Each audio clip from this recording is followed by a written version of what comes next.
In this video, I'm going to be showing you how to add a product grid to your home page using coDesigner on Elementor. Now this is what we're going to be creating. So as you can see, we have our product grid here. Now this may look familiar because I have done a video on coDesigner in the past where I went over their product slider. And this is a product slider that we created in my last coDesigner video. Check it out. I'll try to link it up above so you guys can take a look at it.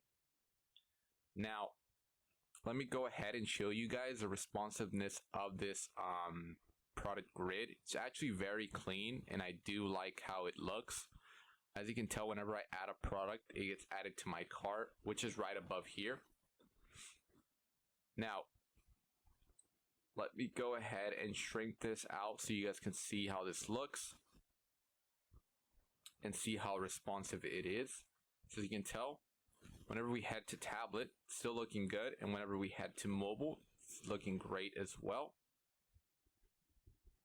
Now, in case you guys are wondering where I got this template from, it's actually from coDesigner. It's a free template that you're able to use in case you guys are wondering. So this is a fairly simple product grid. It's very clean, and I just thought I would make this video to show you guys how easy it is to create. So hopefully you guys enjoy this tutorial. If you do, make sure to like it for the YouTube algorithm. It only takes you a second, and it helps me out to create more videos just like this. And of course, it helps out the channel. And make sure to subscribe to the channel if you haven't already, so you don't miss out on any of my videos that are just like this one, where I go over Elementor and WordPress tutorials, and also some code videos where I go over JavaScript. And I appreciate you guys watching the video. Hope you enjoy. So let's begin. Head over to your plugins, and we need to install and activate a plugin called coDesigner. I already have it activated, but it's this plugin here. It's called coDesigner, the best Elementor add-on. Just go ahead and search for coDesigner, and then you'll find this plugin. This is a logo here, and then activate it. Now it has many great features, but we're just going to be going over the product grid. So once you have that installed and activated, go into your home page. And I have mine already popped up here. Now, in case you guys are wondering, I'm actually using one of coDesigner's templates, and you can easily find that in the template area down here. So if you click on the icon or the logo, and here we have their blocks, and then we also have their pages. So I'm currently using this one here, so you can just insert it and then follow along. And we're actually going to add it right under our shop here.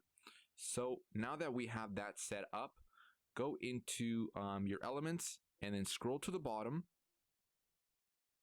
and go ahead, and we're going to do the shop classic for now, but they obviously have other various ones that you can choose. So if I go back here,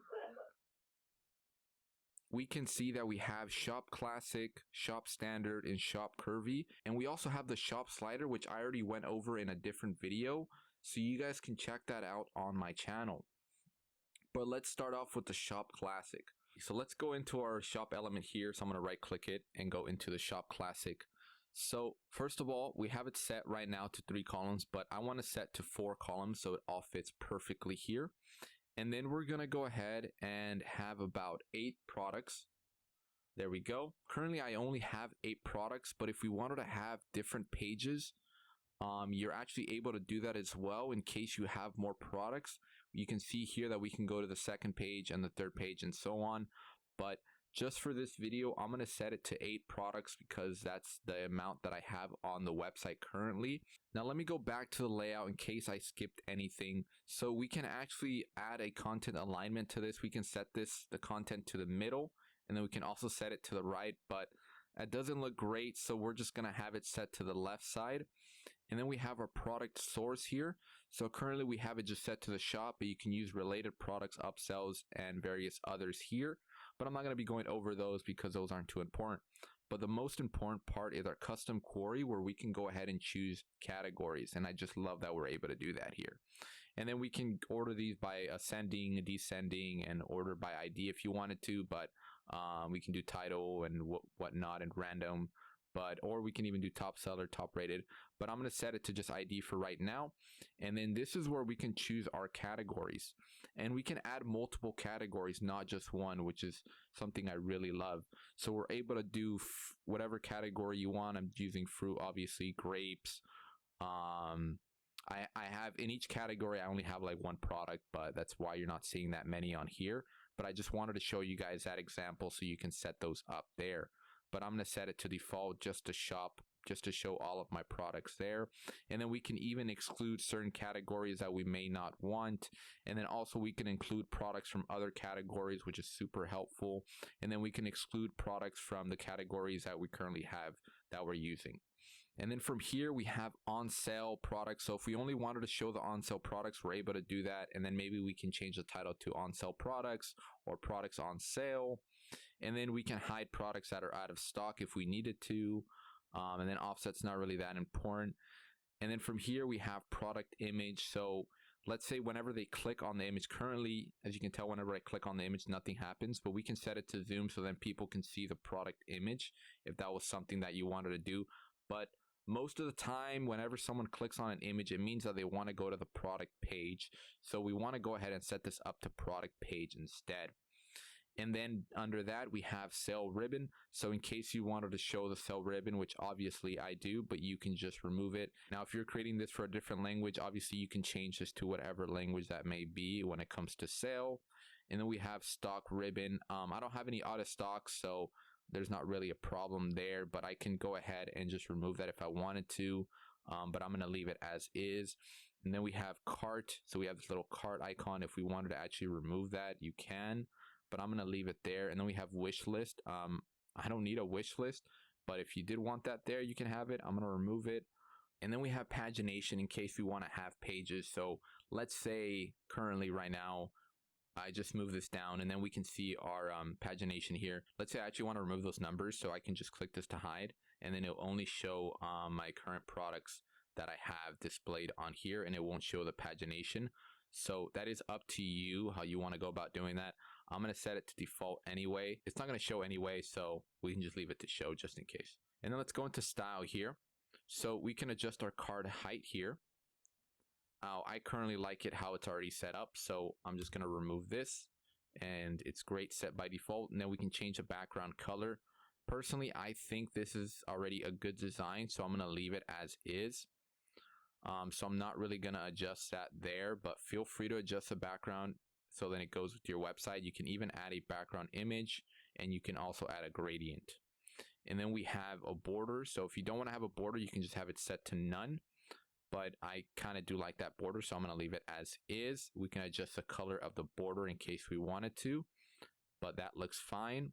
We can add a box shadow, which is the current box shadow on there. And that also looks great, so I'm going to leave that as is. And then you can add a gap to the rows in case you want to add a larger gap, but that's fine to me. And then we can even add a gap column. So each side we can add maybe a little more spacing, but as mentioned, that is already looking great how it was anyway. So I'm not really going to adjust that too much there. There we go. Alrighty. So then we're going to go into the product title here. And this is where you can adjust your title. You can change the color of that title, and then you can change the font, just like changing the heading widget. I'm not really going to go over this too much. It's pretty self-explanatory. I'm sure we've all done this where we adjust the font. And then you can even add a gradient to your text, I guess, but it's not really that necessary, to be honest. And then we have product price here, so you can adjust the pricing. Now, for example, let's just go ahead and add a sell price on here, and let's leave this as is and maybe change our color, our text color to red here. We can go ahead and do this instead. Set my regular price to probably just black there. There we go. So now my sell price is red and my regular price is black. However you would like to do that. And then you can just adjust the font however. So let's go into currency symbol. And then here we can just adjust the currency symbol there. We can adjust the sizing of that and change the font, as you can tell, but I'm not really going to be touching that up too much. It's pretty self-explanatory. And then we have product image. I love this part that we're able to adjust. So I would usually set mine to full. But if you want to set it to a certain size, you can. But since all of mine are already the same size, it's perfect. And then we can adjust the image sizing of this. I love that we're able to do this. Most plugins don't have this option here. And I just absolutely love that. And then same thing, you can adjust the height however you would like with the image width. But I'm going to leave this to default because I feel like it's already looking great. And then we have our image box size. So basically our div that's holding our image inside, you can adjust that too. But that really looks great. So I'm gonna leave that to default there. And then we can adjust some margin within the inside if we wanted to as well. But as you can tell, we're seeing some little issues there. So I'm gonna leave that as is. Let me try the padding. All right, so the padding is better. So go ahead and adjust the padding definitely instead. There we go. So we can do that. Maybe we'll leave it at 15. I feel like that looks kind of nice there. So now the border, you can go ahead and adjust a border for your image, but I'm not going to add a border to that image. I think it's fine. We can add a border radius and maybe even make this 100. So now it's a circle. Clearly that just depends on what you want to do with that. I think it looks great as is. We can add a shadow, but that's not necessary. We can even add an opacity for this some reason. You can add a hover effect with an opacity and then maybe add a transition. And then now whenever we hover over this, we see this little transition to a fade. But that already looks great, so I'm not going to adjust that too much. We can even add a CSS filter, but that's not necessary here. And then we have our cell ribbon. So currently it's set horizontally, so I kind of want it a little bit vertical, I would say, sort of. Let me go ahead and show you guys what I mean here. I pretty much want it the same way as this one here. So I'm just going to adjust that really quick here. So I think if we maybe transform this a little bit. So if we go all the way over here and then do this here, and then maybe adjust the width of this, and then maybe we can adjust the offset to this, move this a little bit, and then this a little bit higher here. Okay, now I think that looks good. And then we can adjust it to this red color here. So my background here, let's go ahead and change that there. And I think this is a very similar color to that. If not, it's not the same. We can just grab it anyway, go in here. You guys can see the color as is. I'll tell you guys it right now when I go in here. So let me just grab it here and then paste it into this one. Our cell ribbon. There we go. So the number is #, capital E, capital A, 5C, 5C. Alrighty.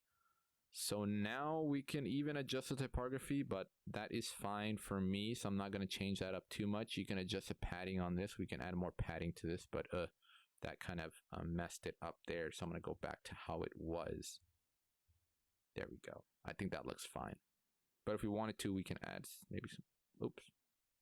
I think we would have to unselect this. That's why I keep doing that there. Sorry about that. Let me unselect this. And let's see, we can adjust each side if we wanted to, but and we can maybe adjust it from the top and bottom if we wanted to make that bigger. But I think that's great how it looks, so let's just leave it as is. We can add a border to this, but I'm not going to. It's not too important. And then we're going to go into the stock ribbon. So I don't have anything out of stock, so I'm not going to be going over that. It's pretty much similar to the cell ribbon. And then we have our cart button, which we can adjust here. So let's say maybe we want to instead, we want to make this to black. I know that whenever we hover, it's already black, right? We can even change this to a red color. Actually, that might work better because we are using this red color here. So let's go ahead and actually change this background color. I should start saving my my colors here. So let me go back to the ribbon and then maybe add this one here. So then we can just really set that up there and then just choose this one here. There we go. That's perfect. And now we're going to set the icon to white. And we can even adjust the icon size of this too as well. And then we can make the circle bigger if that was something that we wanted to do. But I like how it looks, so I'm going to leave it as is. We can even set this to 0 and make it a square if we wanted to. But I think having the circle is already looking good. And then we can add a hover effect to this. So let's say when we hover over this, we want to set this to maybe white, the background, and we don't have a border already on this, so it's not going to look that great. So you know what? Let's do black instead. and then the icon color can be white. Now when you hover over this, it turns black. Probably would have been better the other way around, but this red just pops out to me, so that's why I wanted to use that there. And then we can even have a border type if we wanted to from solid, right? But let's just leave that as is for now.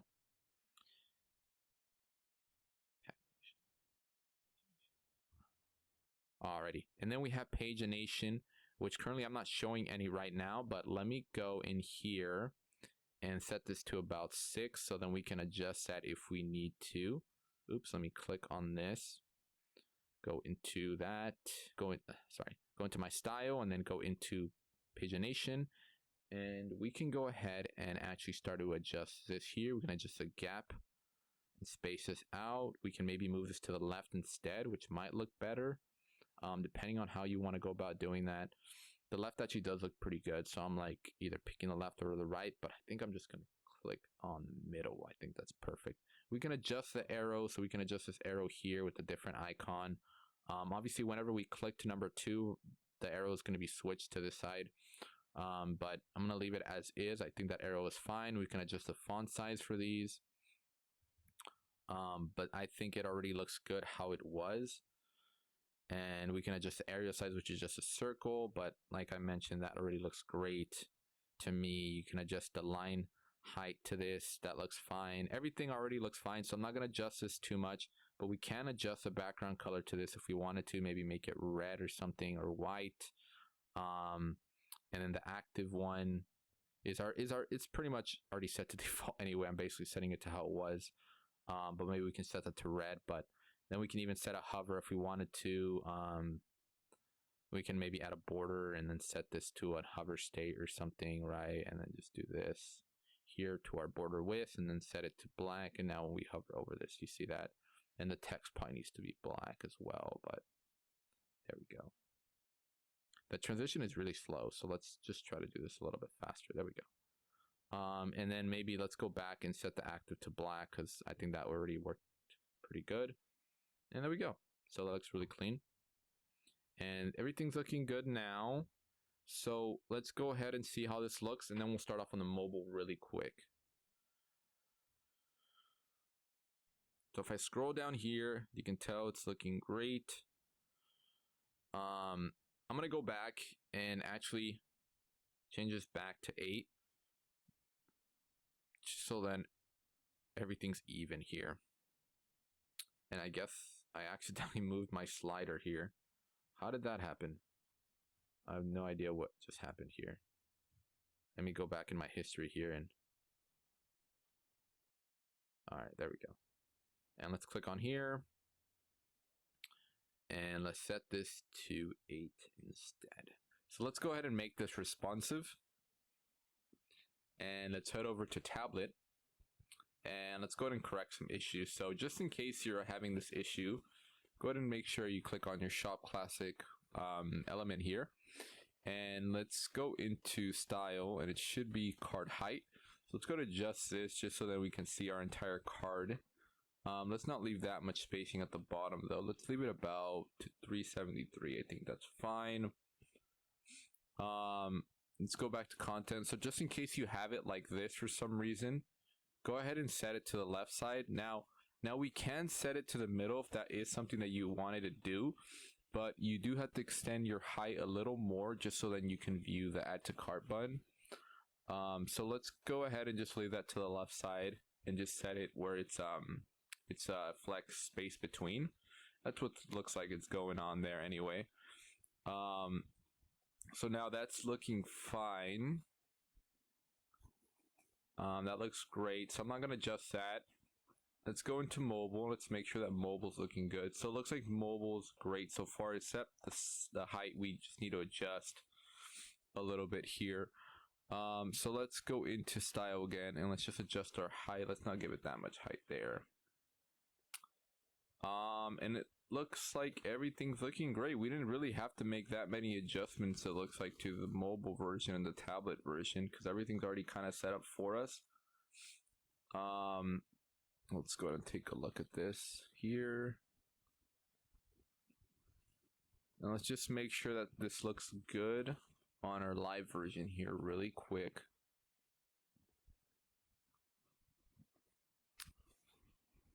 go into inspect, scroll down here, and let's just shrink this and see if it responds well. Okay, so it responds pretty good. Yeah, so it looks like it's pretty good anyway. So what I am seeing though, if you did want to set it up to, then you can do 2 columns on mobile. So let me adjust the width here of this box, and let's go into the content, and let's see if we go into 2 columns. So you see how we're able to do that on mobile? We can add 2 columns if that was something that you wanted to do, just so that you guys know. But we are having that issue here with the spacing, so I would leave it to 1, but it's up to you how you guys want to go about setting that. 2 is actually kind of nice as well, so I think I'm going to leave it at 2. But it's up to you what you want to leave it at, either 1 or 2 columns, but I'm going to leave it at 2 for now. And let's see how that looks. Scroll down here, and there we have it. So that's pretty much it for this video. If you guys did find it helpful, make sure to like it for the YouTube algorithm. And if you guys have any questions, just comment down below and I'll definitely try to help you guys out. And as always, thanks for watching, and I'll catch you guys in the next video.